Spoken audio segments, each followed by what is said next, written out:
Hello नमस्कार साथियों, मैं विकास आप सभी का स्वागत करता हूं एक बार फिर से।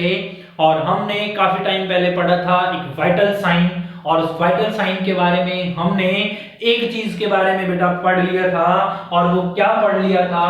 हमने पढ़ लिया था उस वाइटल साइन में पूरा का पूरा टेम्परेचर है, उस साइड के बारे में, उस बुखार के बारे में, कितना टेम्परेचर कहां से आता है उसके बारे में, मतलब एवरीथिंग। जो क्वेश्चन, जो केयर, जो चीजें बन सकती थी वो सारी, है ना। लेकिन उस टॉपिक को मैं कंटिन्यू करना रह गया था, तो हम आज जो उस टॉपिक को बचा हुआ है, इस वाइटल साइन को फटाफट से खत्म करना चाहेंगे। क्यों? क्योंकि बहुत सारे बच्चों की डिमांड्स हैं कि हमें ये मिले। सर बिल्कुल मिलेगा बेटा, लीजिएगा। और आज अपन स्टार्ट कर रहे हैं पल्स। क्या स्टार्ट कर रहे हैं डियर? पल्स स्टार्ट कर रहे हैं, PULS, है ना। पल्स। अब देखिएगा ये पल्स क्या होती है। सबसे इंपॉर्टेंट चीज होती है भाई बॉडी की। अगर किसी को पल्स नहीं चल रही है, पल्स नहीं चल रही है, डॉक्टर साहब ने हाथ लगाया नाड़ी पे, है, यहाँ पे चेक करा और कहा भाई साहब पल्स तो आ ही नहीं रही है, मतलब कहीं ना कहीं डॉक्टर साहब ने कह दिया भाई साहब आपका ऊपर इंतजाम हो गया है, you can go right now, तुम जा सकते हो। भाई जिसकी पल्स नहीं आती मतलब वो इंसान इस दुनिया को छोड़कर चल गया है। समझ में आ रही है क्या बात? बिल्कुल वही पल्स है। सुनिएगा पल्स क्या होती है तो मैं बता दूं आपको पल्स कैसे बनती है। सबसे पहली बात सुनिएगा, इससे सुनने से पहले हमें समझना पड़ेगा कि ये है हमारा दिल है भाई साहब। ये क्या है? हमारा दिल है, और इस दिल को धड़कना जरूरी है। इस दिल का धड़कना जरूरी है। जब जब ये दिल धड़कता है तभी पार पड़ती है, वरना पल्स नहीं आती, वरना हार्ट बीट नहीं आता। और अगर हार्ट बीट नहीं आता मतलब इंसान चल बसा। समझ आ रही है बात? तो सुनिएगा हार्ट के बारे में। सबसे पहले ये होता है बेटा राइट एट्रियम, ये होता है लेफ्ट एट्रियम, ये होता है राइट वेंट्रिकल, और ये होता है left ventricle. They are very important. ये बड़ा लार्ज सा पार्ट है, बड़ा चौड़ा मोटा सा पार्ट है जी। सबसे ज्यादा इस सरफेस एरिया कवर करने वाला दिल के हिस्से में वो है लेफ्ट वेंट्रिकल। कौन है? Left ventricle. सुनिए, इसको सुनने के साथ ये एक और डायग्राम सुनिएगा बेटा, और वो मैं फिर बना रहा हूं आप लोगों के सामने। मैं बना रहा हूं, क्या बना रहा हूं जी? दिल बना रहा हूं। ये मैंने क्या बनाया? दिल बनाया। अब की बार ये ऊपर वाला बड़ा बन गया, तू छोटा बन है। चलो बन गया। चलिए बात करते हैं हम किसके बारे में बात कर रहे हैं। ये राइट एट्रियम है जी। हाँ, तो राइट एट्रियम की कहानी नहीं बता रहा। आप लोगों ने सुना क्या होगा? आप लोगों ने सुना होगा conduction system of the heart. क्या सुना होगा बेटा?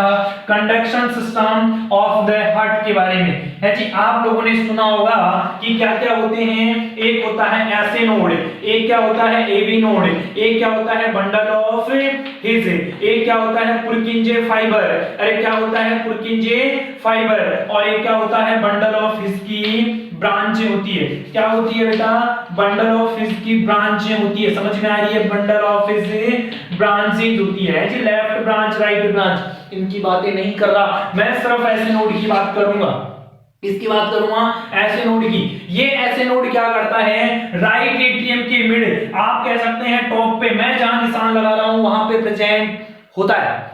समझ में आ रही है? ये राइट एट्रियम, यहां से क्या निकलता है बेटा? एक वेव ऑफ कॉन्ट्रैक्शन, अरे कहते हैं बिजली का झटका लगता है जी, वैसी की वैसी ही एनर्जी ऐसे नोड जनरेट करता है हार्ट के अंदर।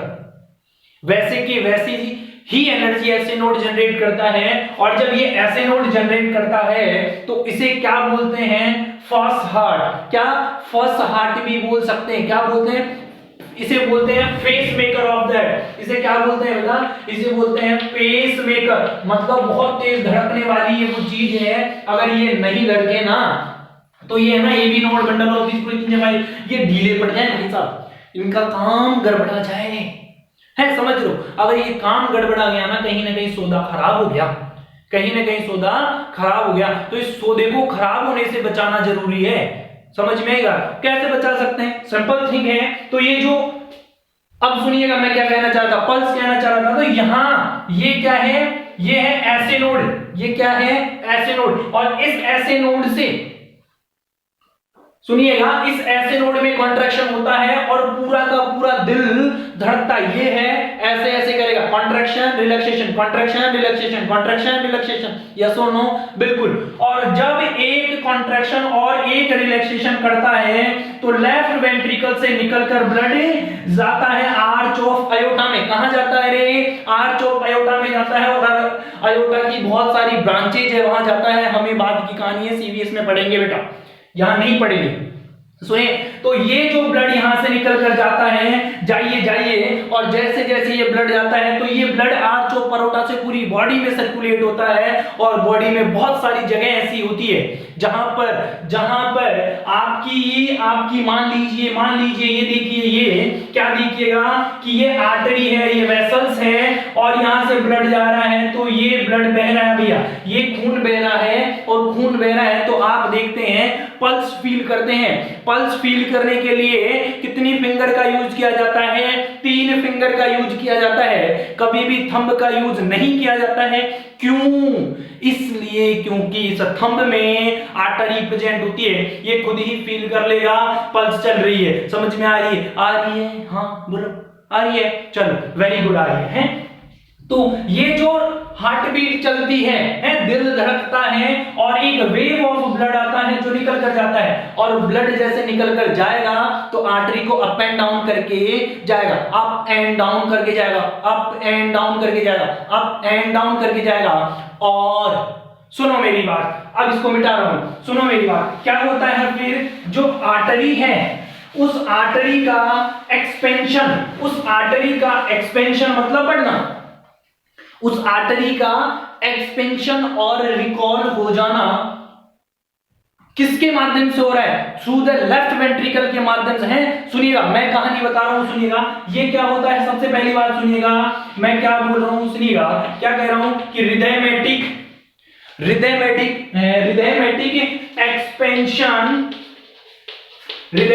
Expansion and recoil of the artery कि आपका जो है एक्सपेंशन होना, और एक्सपेंशन का मतलब क्या है? राइज होना, फूल जाना, बढ़ जाना उसका डायमीटर, और रिकॉल का मतलब क्या होना? राइज की जगह क्या हो जाए? डाउन हो जाना। क्या हो जाना बेटा? राइज की जगह हो जाना डाउन। अरे एक बार ऊपर एक बार नीचे नहीं होती क्या? आर्टरी होती है ना, वही बात हो रही है। तो एक्सपेंशन और रिकॉल हो जाना किसके माध्यम से? Bye the wave of contraction. किसका वेव ऑफ कॉन्ट्रैक्शन है बेटा? तो सिंपल सी कहानी बताएंगे कि लेफ्ट वेंट्रिकल का एक वेव ऑफ कॉन्ट्रैक्शन जब होता है तो उसकी अपन बात करते हैं लेफ्ट वेंट्रिकल की। हम बात करें किसकी बात करें? By the wave of contraction या wave of blood through the, एक वेव ऑफ ब्लड आ रहा है। ऐसे सुनिए, ऐसा मत बताइए, मैं थोड़ा सा कंफ्यूज नहीं करना चाहता, तो मैं बिल्कुल भी डायरेक्ट नहीं लिखूंगा, ऐसे लिखिए। बाय द वेव ऑफ, क्या हो रहा है? वेव ऑफ ब्लड, ऐसे लिखिएगा, वेव ऑफ ब्लड through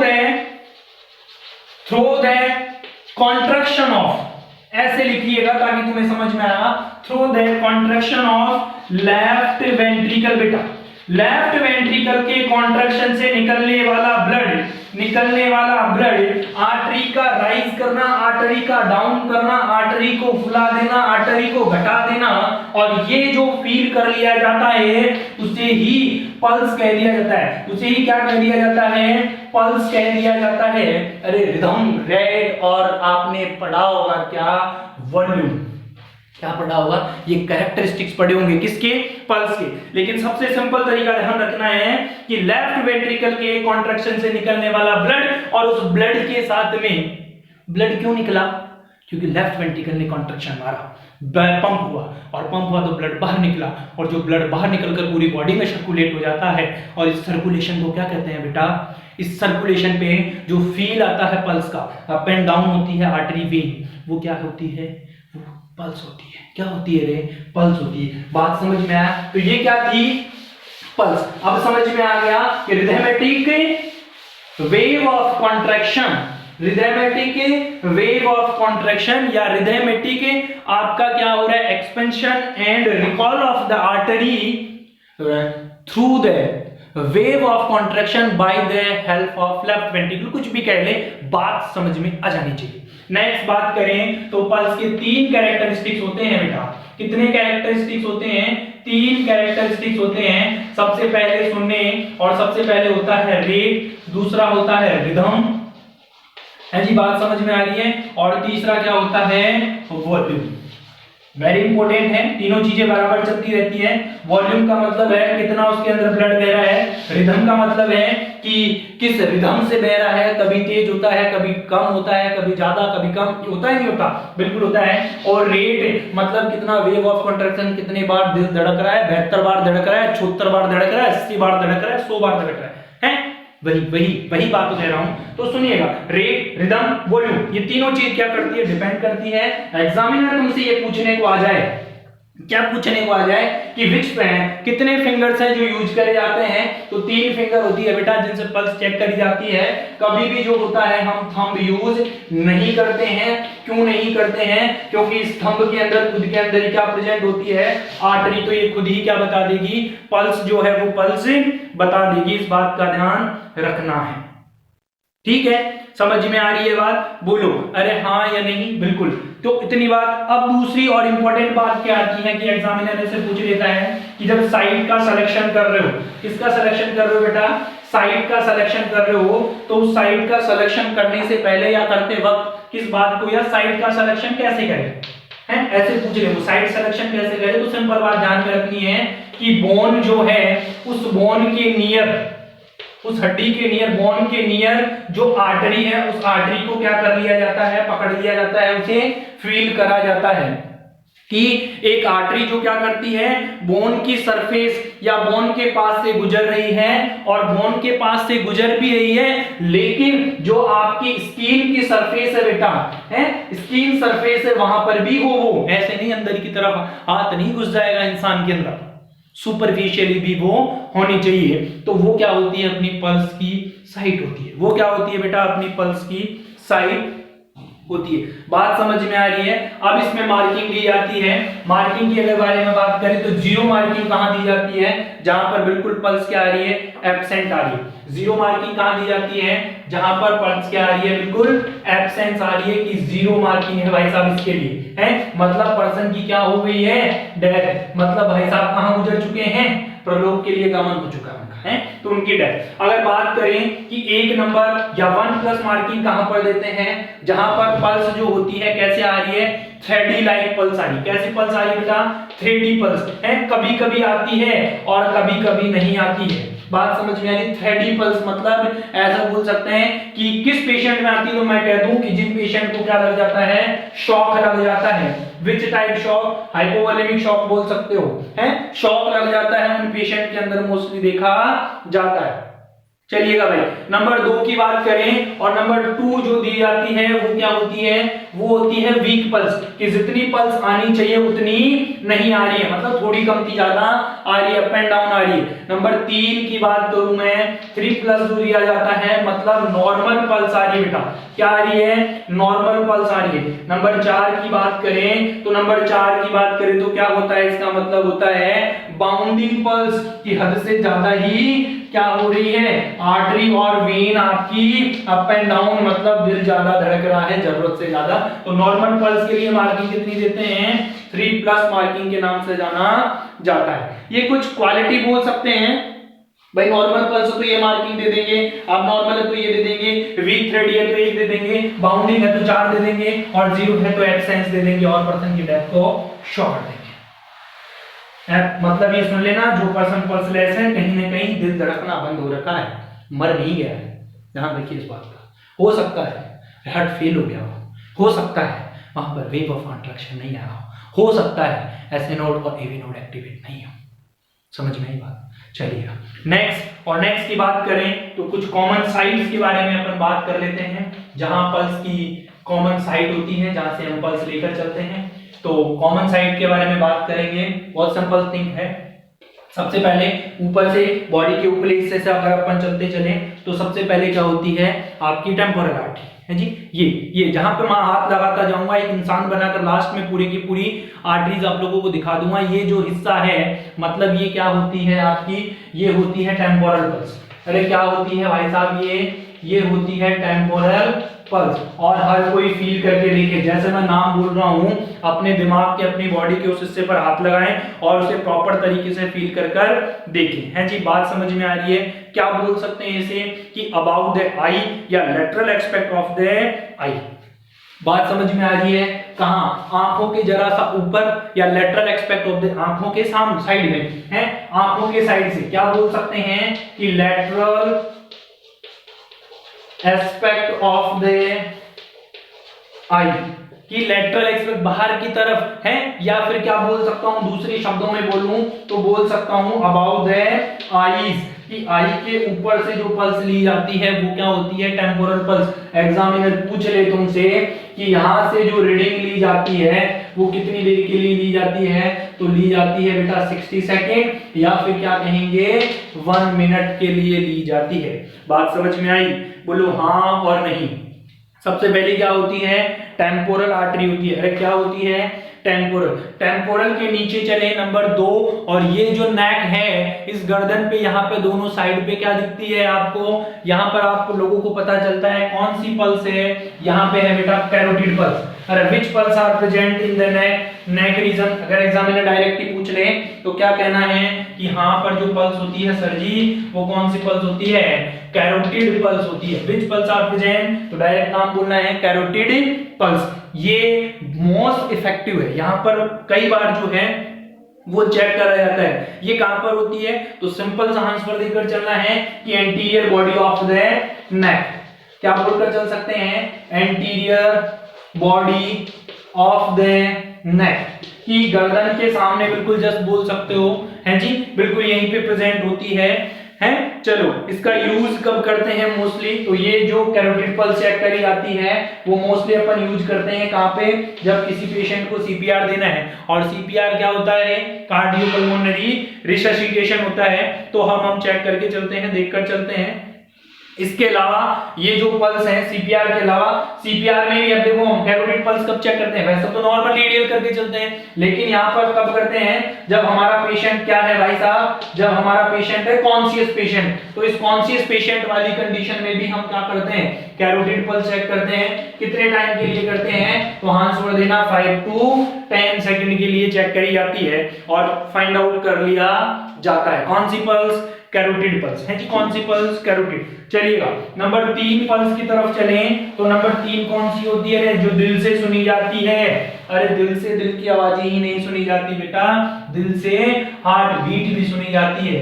क्या सुनी जाती है, हार्ट बीट भी, जिसे क्या बोलते हैं, एपिकल पल्स बोलते हैं। बात समझ में आ गई, हार्ट से सुना जाने वाला पल्स है, किसकी हेल्प से सुनते हो, with the help of stethoscope. किसकी हेल्प से सुनते हो, with the help of stethoscope है जी। बात समझ में आ रही है। अरे बोलो कहां से सुनी जाती है, तो आप सिंपल सी बात बोल सकते हैं, अगर एक ही शब्द में बोलना है तो क्या बोलोगे कि अपेक्स ऑफ द हेड। अब यहाँ उल्टा होता है बेटा, है ना, अपेक्स नीचे होगा और बेस ऊपर होगा। तो अपेक्स जो नीचे वाला पार्ट है, लेफ्ट वेंट्रिकल से सुनते हो, लेफ्ट वेंट्रिकल से सुनते हो ना, तो अपेक्स ऑफ द हेड बोलकर चल सकते हो। और भी बताकर चल सकते हो, क्या बताकर चल सकते हो कि ये मोस्ट कॉमन, या ऐसे बोलेंगे most reliable, most accurate site है पल्स असिस्ट करने की। और आपसे पूछें कि मोस्ट कॉमन यूज, तो बताना कि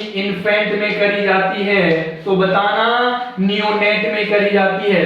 कितनी देर करी जाती है, तो बताना 1 मिनट के लिए असिस्ट करी जाती है। कौन सी पल्स रे, apical pulse, apex of the heart से फील करी जाने वाली है। और क्या बोल सकते हैं, मिट्रल वाल्व, क्या बोल सकते हैं, जस्ट बिलो द निप्पल बोल सकते हो कि नहीं भाई, जो निप्पल्स है उसके जस्ट नीचे आपका हार्ट, और हार्ट का क्या होगा, अपेक्स प्रेजेंट होगा, वहां से हार्ट बीट आप क्या कर सकते हो, सुन सकते हो। अगर ऐसे पूछे कौन सा इंटरकोस्टल स्पेस पर, बच्चे के लिए पूछे तो बताना 4th इंटरकेस, आप सबके लिए अडल्ट के पूछे तो वो 5th intercostal space. Fourth intercostal space किस में रहे, नियोनेट में, किस में रहे, अडल्ट में। समझ में आ रही है क्या, छोटी छोटी बातें, और कहीं ना कहीं तुम लोगों के हर एक क्वेश्चन को क्या कर दूंगा मैं, करेक्ट करा दूंगा, एक भी क्वेश्चन बेटा गलत नहीं होने दूंगा। चलिएगा भाई, तीन पल्स के बारे में बात करी है, सबसे पहले टेम्पोरल, दूसरी कैरोटिड, तीसरी एपिकल। अब देखिएगा अपर बॉडी के पार्टों की बात हो गई है, अब कहां पर आ रहे हैं, हाथों पे आ रहे हैं। अरे कहां पे आ रहा हूं, हाथों पे आ रहा हूं। चलिएगा हाथों की तरफ चले हम तो कहां आ जाते हैं हम, नेक्स्ट, और नेक्स्ट होती है ये वाली क्या बोलते हैं, ब्रेकियल आर्टरी। क्या बोलते हैं, नंबर 4 हम बोलकर चलेंगे बेटा जी, ब्रेकियल आर्टरी। बात समझ में आ रही है, हाँ जी बिल्कुल, ब्रेकियल आर्टरी, हाँ एंटीक्यूबोइडल फोसा जिसे हम कहकर चलते हैं, क्या बोलकर चलते हैं, एंटीरियर एक्सपेक्ट ऑफ द एंटीक्यूबोइडल। मैं सीधा लिख रहा हूं, क्या लिख रहा हूं, एंटीक्यूबोइडल फोसा। कौन सा फोसा रे, एंटीक्यूबोइडल फोसा से असिस्ट करे जाने वाली जो आपकी पल्स है वो कौन सी होती है, ब्रेकियल पल्स होती है। कौन सी पल्स होती है, ब्रेकियल पल्स होती है। ये भी अपन चेक करते हैं, मोस्टली ये कब चेक करते हैं, आप लोगों ने देखा होगा जब हम मेजरमेंट करते हैं बीपी। क्या मेजरमेंट करते हैं, बीपी बोले तो ब्लड प्रेशर। इसके अलावा ब्रेकियल पल्स कहां भी चेक करी जाती है, जब हम बच्चे को देते हैं सीपीआर। बच्चे की बात कर रहा हूं, जब न्यूनेट को सीपीआर देते हैं ना, तब हम ब्रेकियल पल्स का यूज करते हैं, मतलब असिस्ट करते हैं सीपीआर देते वक्त, सिर्फ इसके अलावा नहीं करते। कितनी देर के लिए करते हैं, तो वही 5 to 10 सेकंड के लिए किया जाता है। कौन सी पल्स की बात हुई है, ब्रेकियल पल्स की बात। अगर नॉर्मली सीपीआर में 5 to 10 सेकंड, अगर नॉर्मली एंटीक्यूबोइडल फोसा से कर रहे हैं और बीपी ले रहे हैं तो पूरा का पूरा 1 मिनट करना पड़ेगा। कितना करना पड़ेगा, पूरा का पूरा 1 मिनट आपको करना पड़ेगा, ध्यान रखें इस बात का। चलिएगा, ब्रेकियल की बात हुई है, अब बात करते हैं देखिएगा नेक्स्ट। और नेक्स्ट की मैं बात करूं तो बेटा एक होती है रेडियल और एक होती है अल्नार। एक होती है रेडियल और एक होती है अल्नार। ये एंटीक्यूबोइडल है, यहां पर जो होती है उसे क्या बोलते हैं, अल्नार। यहां पर जो होती है थंब के साइड में होगी वो रेडियल होगी, अपोजिट साइड में होगी वो क्या होगी, अल्नार होगी। तो नेक्स्ट, और नेक्स्ट की हम बात करें तो वो क्या है रे, वो रेडियल आर्टरी है। और उसके नेक्स्ट की बात करूं तो क्या है, अल्नार आर्टरी। देखो ये तो कम ही काम में ली जाती है, बहुत ही कम, बहुत सारी किताबों में तो तुम्हें मिलेगी भी नहीं है। रेडियल पल्स की बात करें तो ये कहां होती है, जो इंग्वाइनल साइड है, थंब साइड बोल लो रे, सीधी बात कर रहा हूं, किसकी साइड में होती है, थंब साइड, इंग्वाइनल फोल्ड। अरे सॉरी रेडियल पल्स की बात करें, इंग्वाइनल नहीं हुआ, इसमें मैं क्या बोलूं, फीमोरल की बात बोल है, किसकी बात होती है, सॉरी है। तो रेडियल पल्स की अगर बात करें तो कहां होती है, रेडियल पल्स का सिंपल सा तरीका क्या है भाई, कि थंब के साइड में आपकी रेडियल पल्स होती है। और ये जो रेडियल पल्स है जो मोस्टली यूज करी जाती है, मोस्ट कॉमन यूज है, सबसे ज्यादा यूज करी जाने वाली साइट और रेडियल पल्स, कौन सी साइट है, रेडियल पल्स अभी, ठीक है। इसके अलावा हम क्या कहकर चल सकते हैं, कितनी देर के लिए यूज करते हैं, तो हम मोस्टली 30 सेकंड के लिए यूज करते हैं। एक बार में कंफर्म नहीं कर पा रहे तो हम दोबारा भी 30 सेकंड के लिए कर सकते हैं। अल्नार होती है, मैंने बता दिया, हाथ लगाकर, हाथ पे भी बनाकर भी तुम लोगों को दिखा दूंगा ताकि आप लोगों को समझ में आ जाएगी कि यहाँ से ये पल्स असिस्ट करी जाती है। नेक्स्ट, और नेक्स्ट की बात करें तो नेक्स्ट आती है फीमोरल। कौन सी आती है भाई, फीमोरल। सिंपल सा थिंग है, फीमोरल पल्स जो असिस्ट करी जाती है वो कहां से करी जाती है, फीमोरल। फीमोरल करी जाती है आपके इंग्वाइनल एरिया, अभी लिखना यहाँ पर, या लिखना इंग्वाइनल एरिया, या फिर क्या बोल सकते हैं हम उसे बोल सकते हैं ग्रॉइन एरिया। क्या बोल सकते हैं उसे, ग्रॉइन एरिया। थाई पे से जो पल्स ली जाती है उसे बोलते हैं फीमोरल या इंग्वाइनल एरिया हम बोलते हैं। ये कब चेक करी जाती है, अगर आप सीधा सा बोलकर चलें इसके लिए तो ये चेक करी जाती है बेटा जी मोस्टली, और मोस्टली कब बोल सकते हो आप इसे, तो आप बोलकर चल सकते हैं कि लोअर लिम्ब जो होता है उससे लोअर लिम्ब में चेक करना। लोअर लिम्ब में भी लोअर लिम्ब का सर्कुलेशन चेक करने के लिए हम ये पल्स असिस्ट करके चलते हैं। लोअर लिम्ब का क्या चेक करने के लिए, सर्कुलेशन असिस्ट करने के लिए हम ये चेक करते हैं। इसके अलावा जब हम ये यूज कब करते हैं, तो ये साइट हम यूज करते हैं जब पेशेंट को क्या होती है, एंजियोग्राफी होती है। क्या होती है बेटा जी, एंजियोग्राफी होती है तब भी हम फीमोरल साइड क्या करते हैं, कई बार काम में लेकर चलते हैं। तो आप ये बात भी क्या करके चले भाई, बताकर चले और मेंशन करके चले, ठीक है। ये नॉर्मल बातें हैं। टाइम की बात करें तो वही सिंपल सी बात है, अगर पल्स लेनी है तो 1 मिनट के लिए, और अगर सीपीआर में भी से काम में लेते हैं, देखिएगा फीमोरल पल्स जो होती है वो मोस्टली अगर हम बात करें तो ये सीपीआर जब देते हैं, और सीपीआर किस एज ग्रुप को दें, 1 से लेकर 8 साल तक के बच्चों को देते हैं ना, तो अगर सीपीआर तो वही 5 to 10 सेकंड के लिए यूज करेंगे, लेकिन अगर पल्स चेक कर रहा हूं फीमोरल से तो वही 1 मिनट के लिए बेटा रीडिंग लेता हूं। नेक्स्ट, और फीमोरल के बाद में और आगे चले तो और आगे चलने पर हमारे पास में क्या निकल कर आती है, पॉप्लिटियल आर्टरी। विच आर्टरी भाई, विच साइड, तो हम बताकर चलेंगे कि नेक्स्ट, और नेक्स्ट निकल कर आती है कौन सी, तो वो निकल कर आती है हमारे पास में पॉप्लिटियल आर्टरी। कहां होती है, बहुत सिंपल सा तरीका ध्यान रखना है कि जस्ट बिहाइंड द, जो अपना घुटना होता है, नी होता है, उस नी के पीछे होती है। तो सिंपल सी क्या बोलकर चल सकते हैं हम बोलकर चलेंगे कि बिहाइंड द नी, घुटने के पीछे से ली जाने वाली पल्स जो होती है वो पॉप्लिटियल पल्स होती है। इसका यूज कहां करा जाता है, वही सेम यूज है बेटा, वही सेम यूज होता है। कहां होता है सेम यूज, तो हम सिंपल सा कहकर चल सकते हैं, क्या कहेंगे कि जब लोअर लिम्ब का हमें क्या चेक करना है, सर्कुलेशन चेक करना है, तो हम ये यूज करके चलते हैं। Is that clear? इसके अलावा हम कब यूज कर सकते हैं, लोअर लिम्ब का सर्कुलेशन अगर चेक करना है तो स्पेशली तो वही करते हैं, और अगर हम कई बार क्या करते हैं बेटा, हम लोअर लिम्ब से बीपी भी तो असिस्ट करते हैं। तो जब लोअर लिम्ब से क्या कर रहे हैं, बीपी ले रहे हैं, तो उस सिचुएशन में भी हम क्या करते हैं डियर, उस सिचुएशन में भी हम पॉप्लिटियल आर्टरी जो है वो काम में लेकर चलते हैं, ठीक है। इसके अलावा अगर आप क्या कर रहे हैं, लोअर लिम्ब से क्या लेते हैं, बीपी लेते हैं, तो बीपी अगर ब्लड प्रेशर की बात करूं तो 30 mm ऑफ Hg, बीपी क्या आता है, ऑलवेज हाई आता है compare to normal blood pressure, compare to normal blood pressure कितना है, 120/80 mm ऑफ Hg है, लेकिन यहां पर 30 एक्स्ट्रा कर दें तो 150/90 mm ऑफ Hg नॉर्मल आता है जब हम लोअर लिम्ब से ब्लड प्रेशर लेते हैं। तो लोअर लिम्ब का ब्लड प्रेशर क्या होता है, ज्यादा होता है कंपेयर टू अपर बॉडी। समझ में आई बात। नेक्स्ट बात आती है, और नेक्स्ट क्या आती है, पोस्टीरियर टिबियल आर्टरी। पॉप्लिटियल के बाद में कौन सी आर्टरी आती है, पोस्टीरियर टिबियल आर्टरी, जो कहां होती है, बोलो भाई। पोस्टीरियर टिबियल आर्टरी की अगर बात करें, और पोस्टीरियर टिबियल आर्टरी कहां पर है, तो हम बोलेंगे एंटीरियर एक्सपेक्ट ऑफ एनल, क्या ankle, sorry, posterior tibial artery कहां पे है, तो सीधा सा बोलकर चलेंगे कि एंटीरियर एक्सपेक्ट ऑफ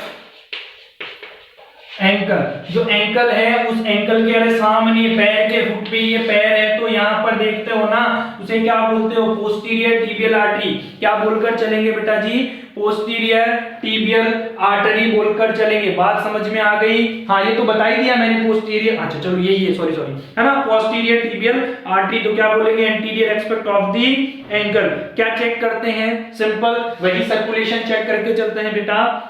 और नेक्स्ट और लास्ट साइड कौन सी आती है पल्स की, तो वो आती है आपकी डॉर्सल पेडियसिस। क्या आती है, डॉर्सल पेडियसिस। कहां होती है, medial expect of front in the foot.